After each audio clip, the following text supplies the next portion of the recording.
On the evening of May 2nd, 1957, police officers searching Frank Costello at Roosevelt Hospital in Manhattan found a slip of paper in his coat pocket. The paper contained a single notation: gross casino wins as of April 26th, 1957, $651,284. The number matched the earnings of the Tropicana casino in Las Vegas to the decimal point. Costello was at the hospital because someone had just tried to kill him. The bullet had grazed his skull and failed to penetrate. The note in his pocket, discovered during the routine search of a shooting victim, would accomplish what years of federal investigation could not. It proved that one of the most powerful mob bosses in America was receiving detailed financial reports from a brand new, state-licensed casino that had been open for less than a month. The assassination attempt failed, but the note did not. Drop where you are watching from in the comments below. It is genuinely one of the best parts of doing this. If you are new here and want more history like this delivered straight to you, subscribe now. Back to that hospital room in 1957 and the piece of paper that changed Las Vegas forever. In the spring of 1957, Las Vegas existed in a state of carefully maintained denial about exactly who controlled the money flowing through its casinos. The denial was political necessity. Since the Kefauver Committee hearings of 1950 to 1951, Nevada had been defending itself against federal accusations that its gambling industry was nothing more than organized crime with a state license. Senator Estes Kefauver, a Democrat from Tennessee, had chaired the United States Senate Special Committee to investigate crime in interstate commerce, and over 15 months, his committee had interviewed more than 600 witnesses in 14 major cities across the country. The hearings were televised, and an estimated 30 million Americans watched, twice the audience that watched baseball's World Series that year. The broadcasts brought organized crime into living rooms nationwide. Americans watched crime bosses, bookies, and mob associates appear on their screens, many invoking the Fifth Amendment, others providing evasive answers that revealed more through what they refused to say than through what they said. The committee confirmed what many had suspected, but few could prove. There existed a national crime syndicate organized across state lines, with operations in every major American city. The Las Vegas hearing took place on November 15th, 1950, in the federal courthouse downtown that now houses the Mob Museum. Senator Kefauver and his committee arrived by train after 5 months of hearings in other cities. They were tired. Many of the high-profile casino owners who had received subpoenas, including Mo Dalitz, had left town. The committee interviewed only 6 witnesses. The hearings lasted barely a day. After 2 hours of questioning, the committee took a break to visit Boulder Dam, then returned briefly before holding a press conference and leaving. The witnesses who did appear offered ambiguous answers and flat denials. Nevada Lieutenant Governor Cliff Jones, when asked whether it was good policy to let people with bad records continue in gambling simply because they had started before 1949, replied that as long as they conducted themselves properly, probably no harm came of it. The committee's final report ran more than 11,000 pages. Only 4 pages pertained to Las Vegas. But those 4 pages, and the broader conclusions about organized crime's infiltration of gambling, created enormous political pressure on Nevada. Many in Congress insisted that Nevada's casinos were thinly disguised fronts for some of the most vicious criminals in America. Senator Kefauver himself had concluded that big-time gambling was immoral, that it produced nothing and added nothing to the economy or society. He proposed a 10% federal tax on all gaming. Nevada. Senator Pat McCarran fought the proposal successfully, but the threat remained.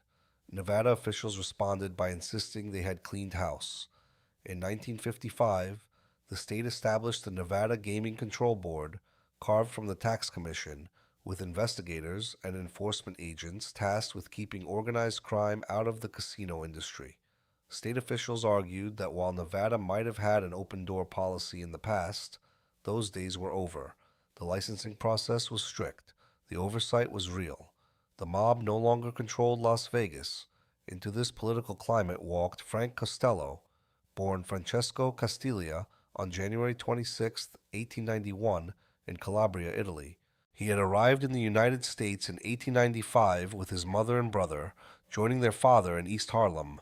He changed his name to Sound Irish, joined New York street gangs as a youth, and worked his way through bootlegging during Prohibition to the highest levels of organized crime. By 1937, when Vito Genovese fled to Italy to avoid murder charges, Costello became acting boss of the Luciano crime family. His partners included Meyer Lansky, Lucky Luciano, and Bugsy Siegel. He was known as the Prime Minister of the Underworld, a man whose influence extended into New York politics, labor unions, and gambling operations from the East Coast to Las Vegas. He had appeared before the Kefauver Committee in 1951 as its star witness.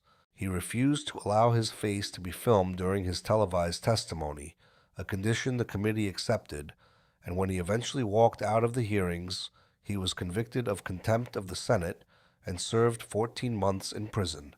In 1954, he was convicted of tax evasion and sentenced to 5 years. He served 42 months before being released. In the spring of 1957, at age 66, he was appealing another 5-year tax evasion sentence and had already served nearly a year. He maintained 2 residences, a penthouse at 115 Central Park West in Manhattan and a home in Sands Point on Long Island. He was legally embattled, federally scrutinized, and still one of the most powerful men in American organized crime. Into this carefully balanced arrangement between organized crime and Nevada gaming regulation, Philip Kastel and Ben Jaffe were about to introduce the most expensive casino ever built on the Las Vegas Strip, and Frank Costello was about to carry evidence of his hidden interest in his coat pocket on the night someone tried to kill him. Philip Kastel and Frank Costello had been partners since the 1930s, running the Beverly Club Casino just outside New Orleans, operating slot machine routes across Louisiana, building a gambling empire that survived even the Kefauver Committee's scrutiny. Philip Kastel, known as Dandy Phil, was born in New York on April 2nd, 1893. He had spent 25 years managing the entire Louisiana gambling scene for Frank Costello. The Beverly Club operated in Jefferson Parish, just beyond the New Orleans city line, in the legal gray area where local officials looked the other way and federal authorities had limited reach. When New York Mayor Fiorello LaGuardia seized and destroyed slot machines across the city in the 1930s, Costello and Kastel moved their slot machine operations south. Louisiana proved fertile territory. The partnership was profitable and enduring. By the time the Kefauver Committee arrived in New Orleans, Costello and Kastel had been working together for more than 2 decades. In 1955, Ben Jaffe, part owner of the Fontainebleau Hotel in Miami Beach, purchased 40 acres on the southern end of the Las Vegas Strip. The Fontainebleau had opened in December of 1954, designed by Morris Lapidus, a 565-room masterpiece that set a new standard for luxury resort design. Jaffe saw opportunity in Las Vegas. The land he purchased sat far south of the Flamingo, which was then the southernmost major resort on what was already being called the Strip. Jaffe owned the land through his company, Bond Estates, but he had no interest in running day-to-day casino operations. He leased the casino portion of the development to Hotel Conquistador Incorporated, a company controlled by Philip Kastel. The arrangement was deliberate. Jaffe provided the capital and the land. Kastel brought the operational expertise and the hidden partnership with Frank Costello. The Tropicana that emerged from this arrangement cost $15 million to build, substantially more than the $8.5 million Riviera and $2 million more than Miami's Fontainebleau. It was the most expensive resort Las Vegas had seen. The design was intentionally opulent. Architect M. Tony Sherman created a 3-story hotel with 300 rooms arranged in a Y-shaped layout intended to resemble a necklace. The design gave more guests direct access to the pool area, in accordance with Kastel's stated vision of emphasizing the resort aspect of Las Vegas, rather than simply the gambling. The hotel featured lush gardens, a half-moon pool surrounded by towering palm trees, and a 60-foot tulip-shaped fountain at the entrance. Flags from different countries lined the casino's entry. Each room had a balcony. The construction was handled by Taylor Construction, the same company that had built the Riviera on the Strip, and both the Fontainebleau and the Eden Rock in Miami. The Tropicana was designed to be the Tiffany of the Strip, a step up in elegance and expense from everything that had come before. Jaffe infused more than $7 million of his own capital into the project, plus another $7 million from other investors. Kastel's publicly documented investment was more than $300,000. The executive team was drawn from veteran casino operators. Louis Lederer, who had worked at the Sands, became executive director and secretary-treasurer. He sat on the executive committee alongside T.M. Schimberg, a Chicago soft drink magnate and real estate developer, J. Kell Housels, who had been in Nevada gaming since 1930 and owned casinos including the Las Vegas Club, the El Cortez, and the Showboat, took a 6% ownership stake and became the inaugural manager. The leadership had experience and credibility. The Nevada Gaming Control Board, however, had suspicions about Philip Kastel. His partnership with Frank Costello was well known. His operation of the Beverly Club in New Orleans was documented. His Louisiana slot machine routes had been exposed during the Kefauver hearings. The Gaming Control Board held up licensing for a year. Kastel eventually withdrew his name from the application, reducing his visible role while maintaining operational control through Conquistador Inc. When asked by a New York Times reporter about Frank Costello's involvement, Kastel insisted that Costello had no interest in the Tropicana whatsoever. Costello, Kastel said, was too busy and too troubled to take on Las Vegas. You could not give him all of Las Vegas, Kastel claimed. The denials were comprehensive and public. The Tropicana held a preview opening for local residents on April 3, 1957, beginning at 10 in the morning. The official public opening came the following day, April 4th. More than 12,500 people attended the grand opening.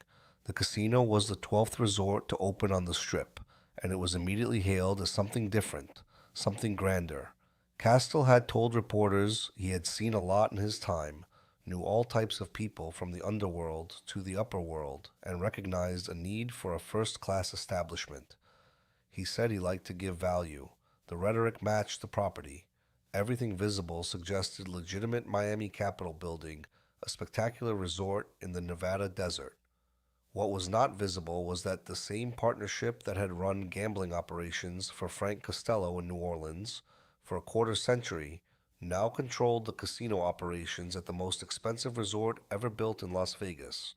The Tropicana had been open for less than 4 weeks, operating exactly 24 days, when Frank Costello stepped out of a taxi on Central Park West on the evening of May 2nd, 1957, carrying in his coat pocket a slip of paper that documented exactly how much money the casino had made. Frank Costello had spent the evening of May 2nd, 1957, at dinner with his wife and friends at L'Aiglon restaurant on the east side of Manhattan. When the group suggested moving to the Monsignore for drinks, Costello declined. He had business to attend to, phone calls to make. He caught a cab to his apartment building at 115 Central Park West, at the corner of 72nd Street. As his taxi pulled up to the building, a black Cadillac pulled in behind it. A large man stepped out of the Cadillac and followed Costello into the building's lobby. The man was Vincent Gigante, 29 years old, a former professional light heavyweight boxer who had fought 25 matches between 1944 and 1947, winning 20 and losing 4. He now worked as an enforcer for Vito Genovese, and on this evening he was acting on Genovese's direct orders. Gigante followed Costello through the lobby entrance, raised a .38 caliber handgun, and fired a single shot at Costello's head at close range. Costello moved at the last instant. The bullet struck him but did not penetrate his skull. It curved from his right ear across to his neck and exited without causing serious internal damage. Costello crumpled onto a leather couch in the lobby, bleeding. Gigante, believing he had completed his assignment, turned and ran back to the waiting black Cadillac, which vanished into the streets of Manhattan. Costello was rushed to Roosevelt Hospital. Doctors examined the wound and confirmed what seemed impossible, given the proximity of the shot. The bullet had grazed his skull, but caused only superficial damage. It was, by any measure, an extraordinarily lucky outcome for a man shot in the head at point-blank range. While Costello was being treated, police conducted a routine search. In his coat pocket, they found a slip of paper. Written on the paper was a financial notation: gross casino wins, as of April 26th, 1957, $651,284. Below that figure was additional breakdown: casino wins less markers, $434,595. Slot wins, $62,844. The note also listed amounts designated for specific individuals, identified only by first names or initials.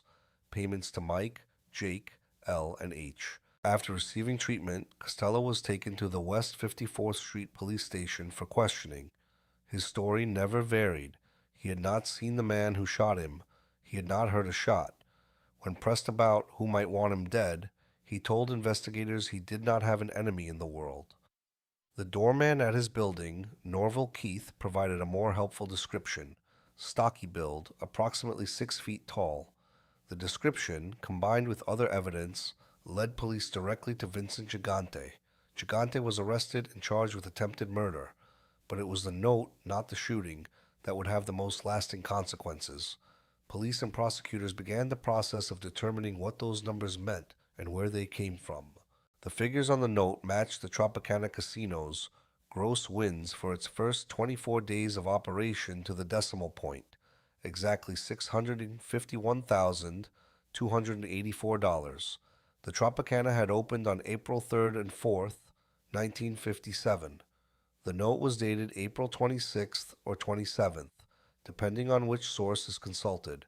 Either date fell within the casino's first month of operation. The match was not approximate, it was exact. Working with Nevada investigators, New York detectives traced the financial breakdown on the note to the Tropicana's internal accounting records. The gross wins figure represented total casino revenue. The markers figure, $434,595, represented credit extended to players, money owed to the casino but not yet collected. The slot wins, $62,844, were accounted for separately, as was standard casino practice. The note revealed more than simply that Frank Costello knew how much money the Tropicana was making. It revealed a sophisticated tracking system. Someone inside the casino's financial operations was preparing detailed reports and delivering them to Costello. The level of precision suggested regular access to the same accounting records the casino itself maintained. This was not a rough estimate. It was documentary-grade financial reporting. The Tropicana had been operating for less than 4 weeks, and organized crime already had complete visibility into its cash flow, down to the individual dollar. Nevada Gaming Control Board investigators turned their attention to the initials and names listed on the note. The amounts designated for L and H, $30,000 and $9,000 respectively, suggested a skim operation, money being diverted from reported earnings to specific individuals. The note was ultimately traced back to 2 Tropicana employees: Louis Lederer, the executive director and secretary-treasurer, and Michael Tanico, the cashier. Both men had access to the financial records. Both had backgrounds in the casino industry. Lederer had come from the Sands. Their positions gave them the access necessary to generate the kind of precise financial summary found in Costello's pocket. Investigators and later historians speculated about the other initials. Jake was possibly Jake Lansky, Meyer Lansky's brother, who was known to handle skim pickups for multiple Las Vegas casinos, including the Flamingo, the Sands, and the Tropicana. He lived in Las Vegas for extended periods and was the kind of courier who would appear on a payout distribution list. The identity of H remained less certain, possibly Herman Levine, a courier for the New Orleans mob who worked under Phil Kastel, or possibly connected to Teamsters boss Jimmy Hoffa, whose union had financed casino construction across Las Vegas. Mike was possibly Mike Rizzitello, active in Las Vegas in the mid-1950s with connections to Los Angeles and Chicago crime families. These identities were never conclusively established in court, but the pattern was clear. Money was being distributed to a network of individuals connected to organized crime operations, spanning from New York to New Orleans to Las Vegas. The connection was no longer speculation. Phil Kastel had run the Beverly Club for Frank Costello in New Orleans.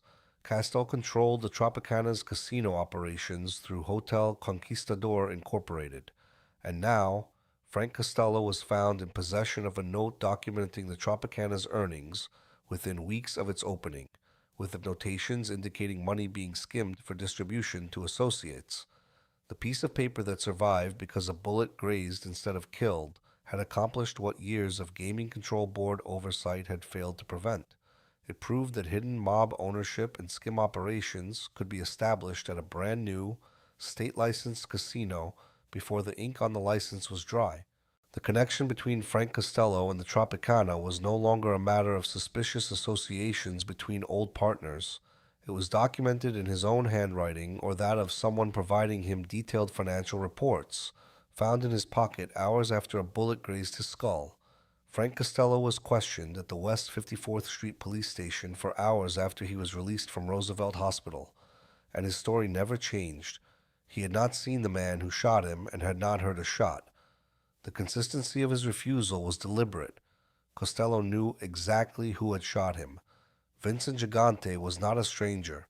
The hit had been ordered by Vito Genovese, Costello's longtime rival for control of what had been Lucky Luciano's crime family. The assassination attempt was not personal vendetta. It was business, an attempt to remove Costello from power and install Genovese as undisputed boss. Costello understood this. He also understood that cooperating with police, identifying his attacker, testifying in court against another member of the organization would mark him as an informant. In the world Costello inhabited, cooperation with authorities was the one unforgivable transgression. A man could survive losing a power struggle. He could not survive being labeled a rat. The doorman, Norval Keith, had no such constraints. He provided investigators with a description that led directly to Vincent Gigante, stocky build, approximately 6 feet tall. Police arrested Gigante based on the doorman's identification and other evidence. But without Costello's cooperation, the case against Gigante was weak. The victim's testimony was essential. Costello would not provide it. Before Gigante's trial, Costello faced his own legal consequence related to the note. Prosecutors demanded he explain where the note came from, who had given it to him, and what the figures meant. Costello refused. He would not interpret the note. He would not identify its source. For this refusal, he was sentenced to 15 days in prison for contempt. He served the time. The note remained unexplained, at least officially. Vincent Gigante went to trial in 1958 for attempted murder. When Frank Costello took the stand, he testified that he was unable to recognize his assailant. He could not identify the man who had shot him. Without the victim's positive identification, and despite the doorman's description, the jury acquitted Gigante. Reporters in the courtroom overheard Gigante speak to Costello outside the courthouse after the verdict was announced. "Thanks, Frank," Gigante said. The gratitude was warranted. Costello's silence had secured his acquittal. The code had been maintained. The man sent to kill Frank Costello walked free because Frank Costello refused to put him in prison. The bullet had not killed him, but it had delivered the message Vito Genovese intended.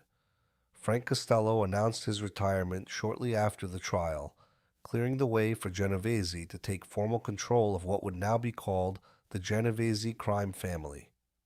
By June of 1957, New York and Nevada investigators had confirmed what the note suggested. Frank Costello had a hidden financial interest in the Tropicana casino, and Phil Kastel had lied when he told the New York Times that Costello had no involvement. The confirmation created a political crisis for Nevada. Since the Kefauver Committee, federal authorities and members of Congress had insisted that Nevada's casinos were fronts for organized crime. Nevada officials had spent years arguing the opposite. Licensing was strict, oversight was real, the mob era was over. The note in Frank Costello's pocket proved the critics right.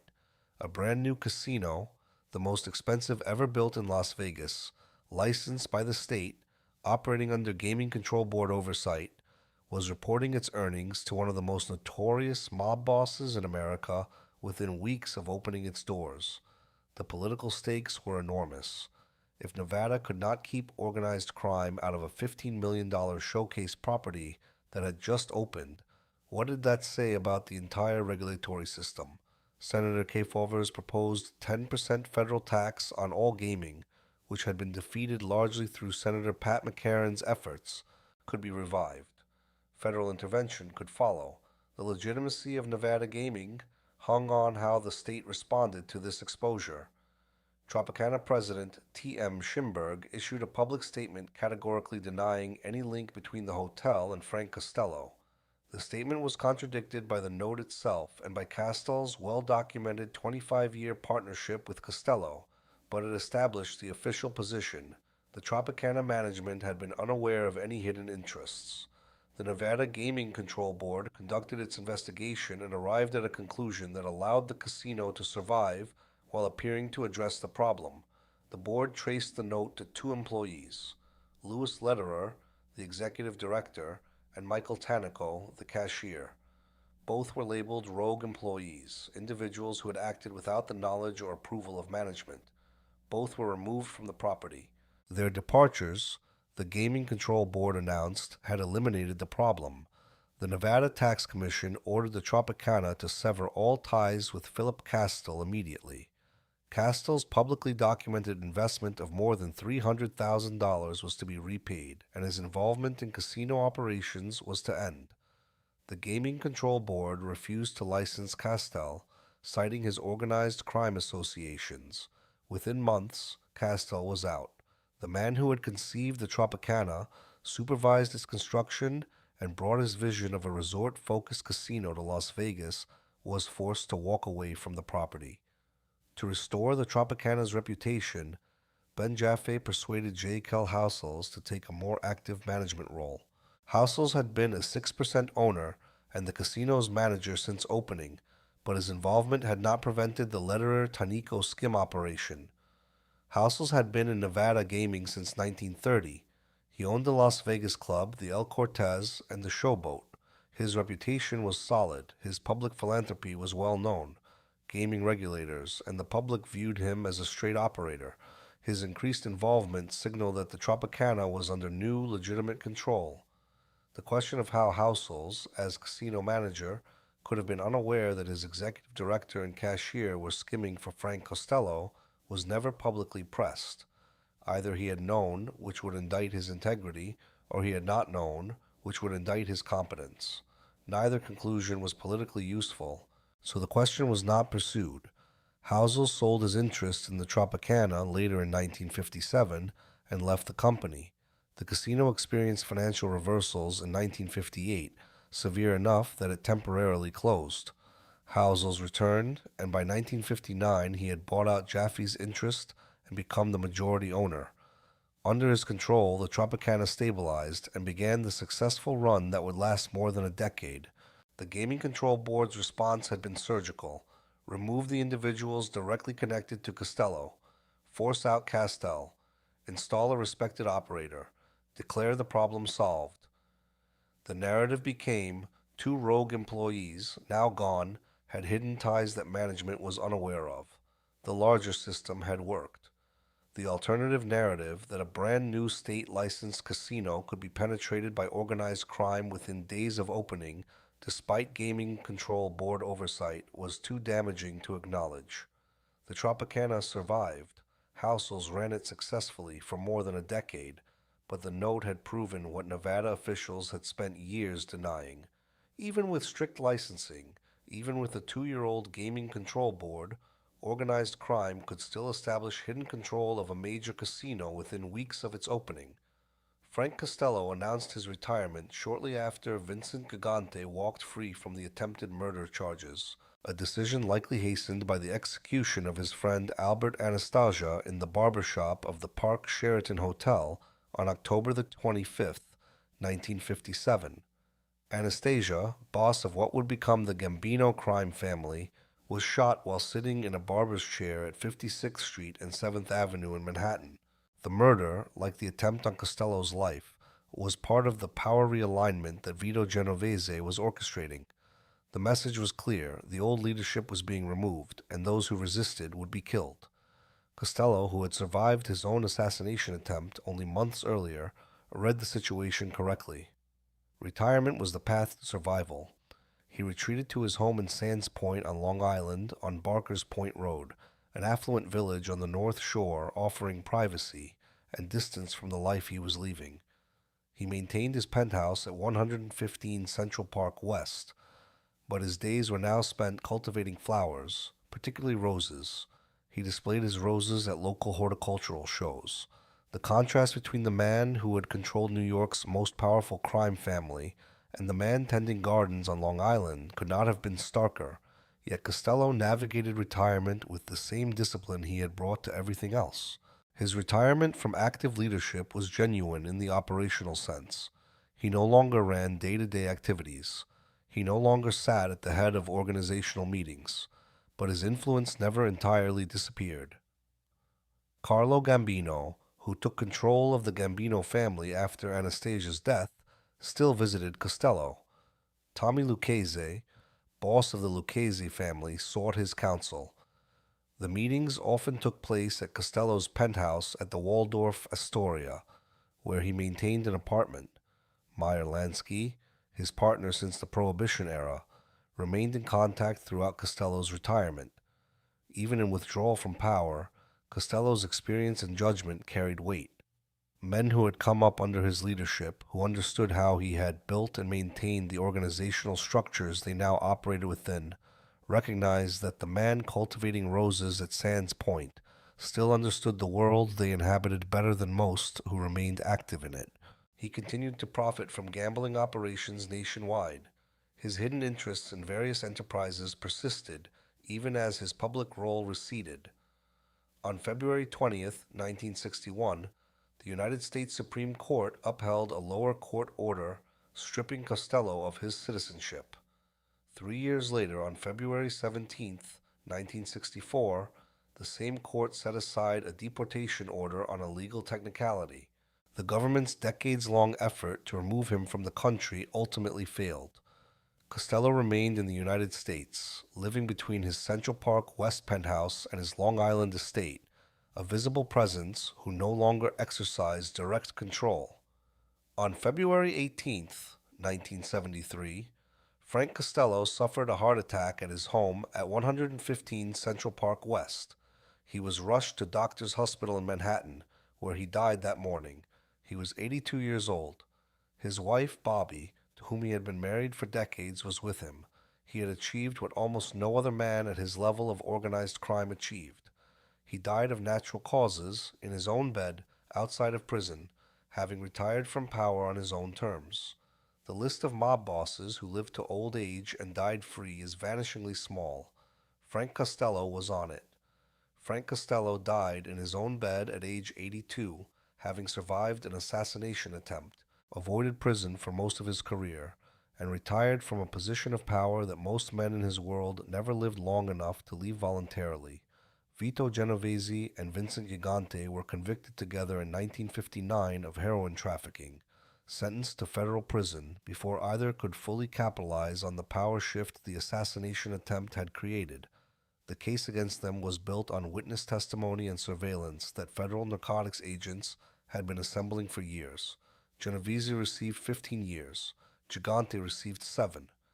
The irony was precise. The assassination attempt that was meant to install Genovese as undisputed boss of the Luciano family instead sent both men to federal custody within 2 years of the shooting. During their imprisonment, Genovese and Gigante shared a cell. The relationship that had led Gigante to pull the trigger on Frank Costello deepened during their confinement.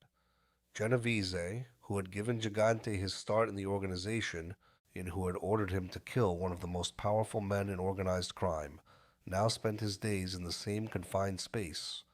The mentorship that had begun on the streets of New York continued behind federal walls. Gigante absorbed lessons about power, about survival, about the importance of operating invisibly while others drew attention. Gigante was paroled after serving 5 years. Upon his release, he was promoted to captain and given command of the Greenwich Village crew, the same neighborhood organization that Genovese had once controlled. Vito Genovese never walked free again. He continued to issue orders from prison, maintaining his authority over the family through intermediaries, but the walls limited what he could accomplish. On February 14th, 1969, Valentine's Day, Vito Genovese died in federal prison. He had been the undisputed boss of the family for 12 years, but he had spent 10 of those years behind bars. Vincent Gigante took the lessons learned from Genovese and applied them in ways his mentor never had. In 1981, Gigante became boss of the Genovese crime family. What followed was one of the most remarkable performances in organized crime history. For nearly 30 years, Gigante wandered the streets of Greenwich Village in a bathrobe and pajamas, unshaven, mumbling incoherently to himself, appearing to address parking meters and inanimate objects as though they were sentient. He urinated on sidewalks. He was admitted to psychiatric hospitals more than 24 times, each visit documented, building a medical record of severe mental illness that would later be deployed to argue he was incompetent to stand trial. The performance was so committed, so sustained over such a long period, that even law enforcement officials who suspected it was an act could not entirely dismiss the possibility that Vincent Gigante had genuinely lost his mind. Behind the bathrobe, Gigante was running the most powerful and profitable crime family in New York. He controlled loan sharking, gambling, labor racketeering, and extortion operations that generated hundreds of millions of dollars. He imposed strict operational security. No one was permitted to say his name, instead touching their chin when referring to him. He conducted sensitive meetings in bathrooms with the water running, or on stairway landings, or while walking on the street where recording devices were less effective. The insanity defense was the ultimate evolution of what the failed assassination attempt on Frank Costello had taught him. Visibility brings prosecution. Invisibility brings survival. In 1997, after a 7-year delay caused by his repeated claims of incompetence to stand trial, Vincent Gigante was convicted of racketeering and conspiracy to murder. He was sentenced to 12 years in federal prison. In 2003, facing additional obstruction of justice charges, Gigante entered a guilty plea and admitted that his supposed insanity had been an elaborate, decades-long deception designed to avoid prosecution. He received an additional 3 years. Vincent Gigante died on December the 19th, 2005, at the Medical Center for Federal Prisoners in Springfield, Missouri. He was 77 years old. He died in the same federal facility where John Gotti had died 3 years earlier. The flashy, publicity-seeking Gotti had died first. The invisible, bathrobe-wearing Gigante outlived him. Vincent Gigante outlived both Vito Genovese and Frank Costello, dying in the same federal medical facility where John Gotti had died 3 years earlier, having built a career on the lessons learned from the night a bullet grazed Frank Costello's skull and failed to kill him.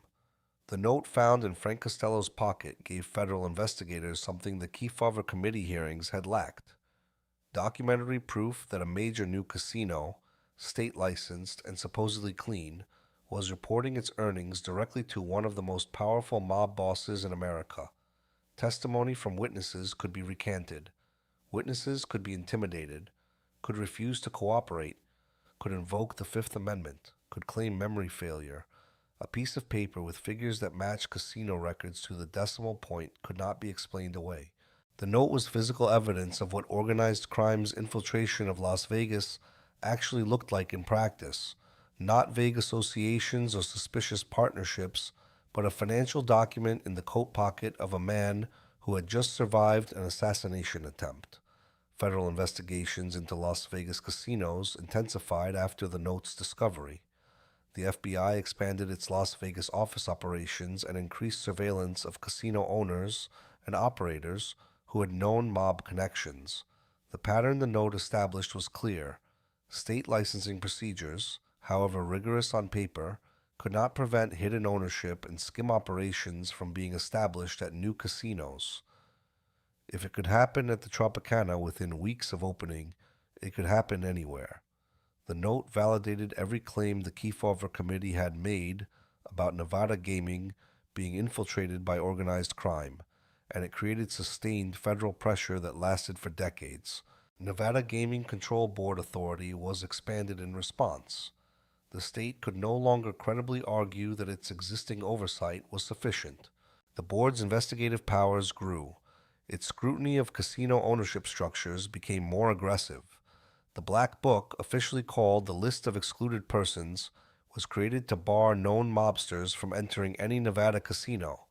These changes came directly from the political fallout of the Costello note. The proof that organized crime had penetrated the Tropicana despite state licensing forced Nevada to demonstrate it was serious about keeping the mob out, but the problem persisted. 2 decades after the Costello note was discovered, the Tropicana was again at the center of a major organized crime scandal. Between 1978 and 79, another skimming operation was exposed. Joe Agosto, who had been appointed head of the Foley's Bergere show at the Tropicana and later ran the entire hotel, was secretly siphoning cash from the casino to the Kansas City crime family. The FBI launched Operation Strawman, a broad investigation using wiretaps on telephones of reputed mobsters in Kansas City and their associates. From the evidence collected through wiretaps and other surveillance, the FBI uncovered a conspiracy to skim money not just from the Tropicana, but from multiple Las Vegas casinos, distributing the cash to organized crime figures in Kansas City, Chicago, Cleveland, and Milwaukee. In 1981, a federal grand jury in Kansas City indicted Joe Agosto, Kansas City mob boss Nick Savella, his brother Carl Savella, mob member Carl DeLuna, and Carl Thomas, the Las Vegan who had directed the skimming operation at the Tropicana. 5 convictions resulted from charges connected specifically to the Tropicana. The fact that this occurred 22 years after the Costello note demonstrated how persistent and resilient mob infiltration of Las Vegas casinos proved to be. State licensing and gaming control board oversight had improved, but organized crime adapted, finding new methods, using different fronts, establishing control through individuals who appeared legitimate on licensing applications. The shift that finally severed organized crime's direct control over Las Vegas casinos came not from law enforcement but from economics. Corporate ownership replaced mob-connected operators. In 1979, after the Agosto scandal broke, Ramada Inns, then the world's second-largest hotel chain, purchased the Tropicana. The sale marked a turning point. Major hotel corporations, publicly traded companies with shareholders and regulatory oversight far beyond what Nevada gaming authorities could impose, began buying Las Vegas properties. The corporate operators brought professional management, transparent accounting, and a business model that had no room for skim operations or hidden mob interests. Organized crime could intimidate witnesses and corrupt officials, but it could not penetrate quarterly earnings reports filed with the Securities and Exchange Commission. The Costello note had not ended organized crime's involvement in Las Vegas. The note had not resulted in mass arrests or the dismantling of mob casino operations, but it had established documentary proof that changed how federal authorities approached the problem, had intensified oversight that made operations more difficult, and had contributed to the political and economic pressures that eventually forced organized crime out of direct casino control. The slip of paper that survived the assassination attempt became the documented proof that changed how federal authorities approached Las Vegas and set in motion the processes that would eventually force organized crime out of direct casino control, not through prosecution but through corporate takeover. The Tropicana Casino operated for 67 years, from its opening in April of 1957 to its closure on April 2, 2024, surviving the scandal that nearly destroyed it within weeks of opening and becoming one of the most enduring properties in Las Vegas history. By the time it closed, it was the third oldest casino on the Las Vegas Strip. Only the Flamingo, which opened in 1947, and the Sahara, which opened in 1952, were older, but the Tropicana held a distinction the others did not. It was the oldest casino on the Strip whose name had never changed. The property that opened as the Tropicana in April of 1957 closed as the Tropicana in April of 2024. The Tropicana survived its opening scandal and became a Las Vegas landmark. It hosted the Rat Pack. Frank Sinatra, Dean Martin, and Sammy Davis Jr. were regulars. Elvis Presley visited frequently, catching shows and socializing with friends. The casino was featured in films including Diamonds Are Forever, the 1971 James Bond film in which Bond stays at the Tropicana, and Viva Las Vegas, the 1964 Elvis film. In 1972, Sammy Davis Jr. purchased an 8% interest in the casino, becoming the first black person to own a share in a major Las Vegas Strip resort. The Tropicana's most enduring cultural contribution was the Folies Bergère show, which debuted on Christmas Eve 1959 and ran until March of 2009, nearly 50 years. It was Las Vegas's longest-running cabaret show, a topless revue featuring elaborate costumes, choreography, and production numbers that became synonymous with classic Las Vegas entertainment. The Tropicana changed ownership multiple times across its 6 decades of operation. Ramada Inns purchased it in 1979 after the Augusto skimming scandal. In 1989, Ramada formed Aztar Corporation to operate the Tropicana and other properties. Penn National Gaming bought it in 2015. Bally's Corporation purchased it in 2022. Each ownership change represented a step further from the mob-connected origins.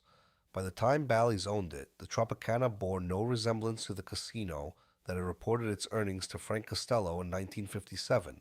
It was a corporate asset managed by publicly traded companies, subject to oversight and regulation that made the kind of hidden interests and skim operations documented in Costello's note impossible.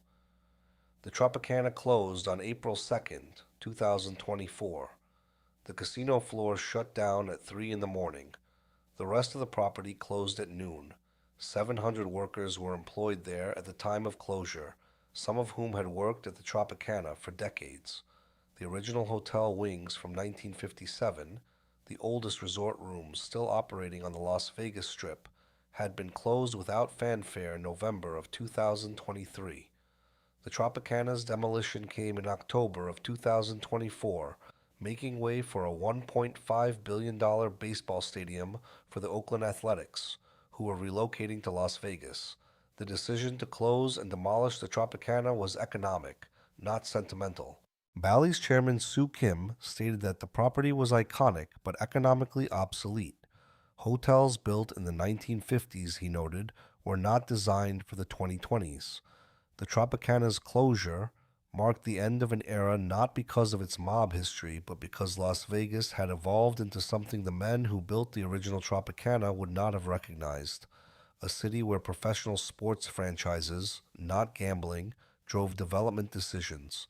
The casino, whose opening month earnings were documented on a slip of paper found in Frank Costello's coat pocket after someone tried to kill him, operated for 67 years, outlasting the mob era it represented, and closed not because of scandal, but because Las Vegas had become something neither Costello nor Kastel could have imagined, a city where the primary draw was professional sports, not gambling. What the note accomplished was specific. It exposed hidden mob control of a major casino within weeks of opening. It validated federal suspicions that Nevada's licensing process could be circumvented. It triggered investigations that lasted decades and contributed to the regulatory changes that eventually made hidden mob ownership more difficult. What the note did not accomplish was ending organized crime's involvement in Las Vegas. That required corporate buyouts, sustained federal pressure, generational change in how casinos were financed and operated, and the evolution of Las Vegas from gambling outpost to entertainment destination. The note was evidence, not solution. It revealed the problem but could not fix it. The note represented something federal investigators had rarely possessed in their pursuit of organized crime: documentary proof that could not be recanted or explained away. Witness testimony was unreliable. Witnesses could be intimidated, could invoke the Fifth Amendment, could claim they could not remember, could refuse to identify defendants in court, as Frank Costello had refused to identify Vincent Gigante. A financial document in a defendant's own pocket, with figures that matched casino records to the decimal point, was different. It was physical evidence of a connection that the defendant could not deny, and prosecutors did not need a witness to establish. Frank Costello died of natural causes at 82, outside prison, one of the only major mob bosses of his era to achieve that outcome. Vincent Gigante died in federal custody at 77, having run the Genovese family for 2 decades while convincing much of law enforcement that he was insane. Vito Genovese died in federal prison in 1969, never seeing freedom again. The Tropicana operated for 67 years, outliving every person whose name appeared in connection with a note found in Costello's pocket before being demolished to make room for a baseball stadium.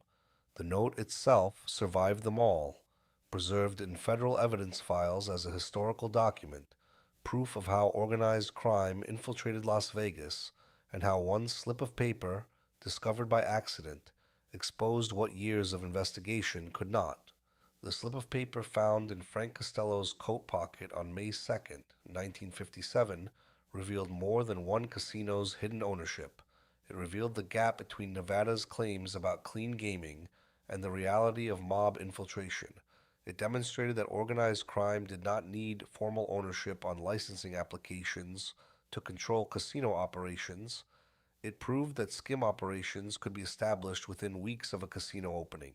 It showed that sometimes the most significant historical evidence emerges not from deliberate investigation but from accidents: a bullet that grazed instead of killed, a routine search at a hospital, and a note that should never have been carried but was. The assassination attempt on Frank Costello was designed to transfer power within the Genovese crime family. What it actually accomplished was exposing the hidden financial structure of Las Vegas casinos. The note survived because the bullet missed, and because the note survived, the carefully constructed fiction that Nevada gaming was free of mob control could no longer be maintained.